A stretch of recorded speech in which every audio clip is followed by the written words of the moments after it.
But then I will add some quinoa to that. I will add some roasted Brussels sprouts to that. I will add some roasted red pepper to that. Then on top of that, I'm going to add some sweet potato.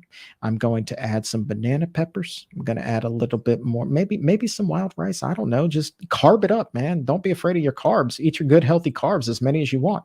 And then I'm going to throw all of that together in a bowl, and then I'm going to add just a splash of goddess dressing, and then I'm just going to shake it up. And I'm going to let those sweet potatoes, because they've been roasted so magnificently that they just kind of melt.